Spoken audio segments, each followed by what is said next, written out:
Hey y'all, it's your friendly neighborhood Cape Valley back with new video.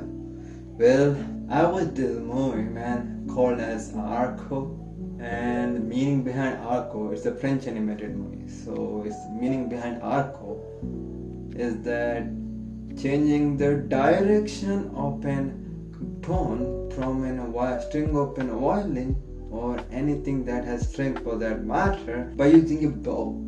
So yeah, basically changing the direction, and the MC's name here is also Arco, so this guy is gonna change the direction of the timeline, I guess.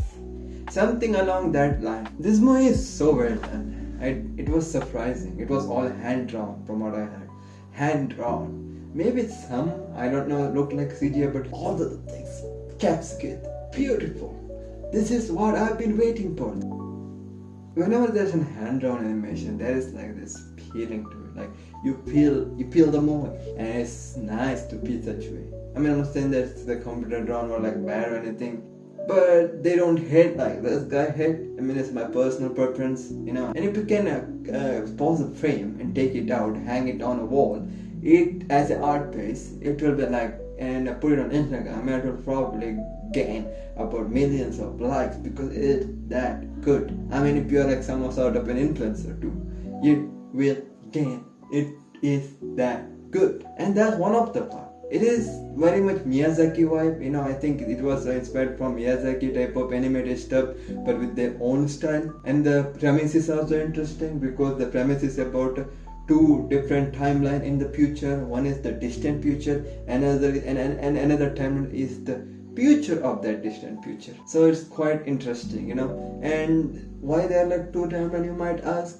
Because our MC was like in the very part before the future, that is the future of the distant future, where they are living in this platform thing which is over above the clouds and is anchored to a pillar, and over the platform there's a lot of greenery stuff, fields, cattle. For a very further in future, people are not living in a way people assume they would. They're not living in a very electronic or cyberpunk digital type of way. They're living very traditional field type of way, but over the clouds, using some sort of technology. It is a very alienated technology, but they're not dependent on electricity at all. While there is this other timeline, which is like the timeline which is the future, but to that future it's the past, and in this past, which is the future, the people here are very much dependent on electricity, so much to a point where it's dystopian. Like, first of all, the kids are taken care by their robots. Most of the parents go to work and they don't come home, and kids are taken care by the robots. Like not even just 10-year-old kids, which is already bad. Even babies, like that's crazy, bro. That's crazy. And this world, because of the electricity, because of how people use electricity and the pollution they are creating, the climate change is so bad that there's like a lot of forest burning, the rainstorms are there, and to protect from that, they even have like this dome kind of structure, or bubble or dome or something like see-through dome over their houses to their yard, where it protects them from anything like harsh weather condition, harsh climate change, high rainstorms or forest burning. Like, it is crazy out there.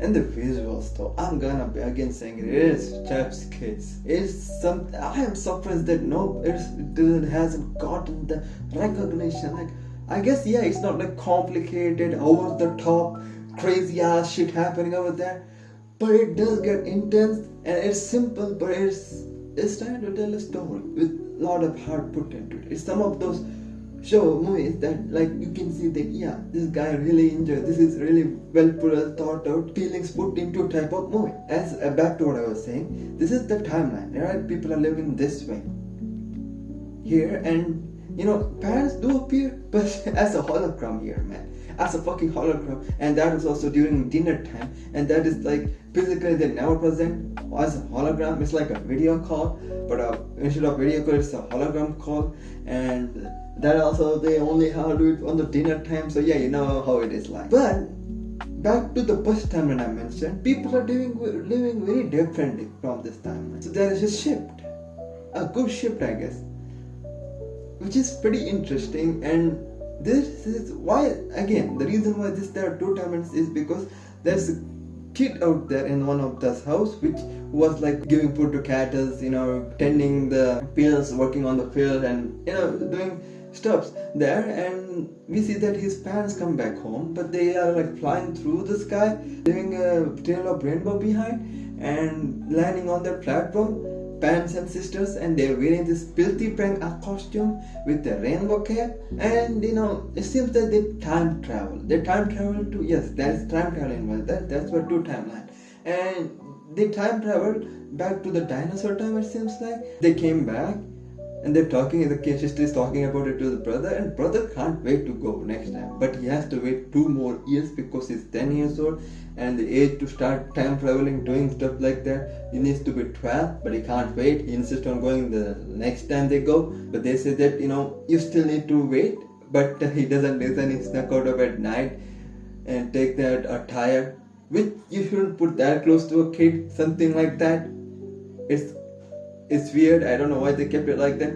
They should lock it in a locker. Anyways, the kid takes it and he jumps and he like moving around. He's trying to get used to it. He's gliding through, and then he wanted to go to the timeline of dinosaurs, but it's his first time. He messes up and he crashes into this timeline, which was seen by this girl who was living in the type of environment with parents that I talked about before. So she's frustrated, she wants something new. She saw this kid and she like goes to check out what happened to that. She goes to check out to that area where he crashed, and she sees that this filthy prank costume wearing kid with rainbow cap is like has crashed down, is like wounded, unconscious, has a cut on his head, and she takes back him home with where the robot maid tends him.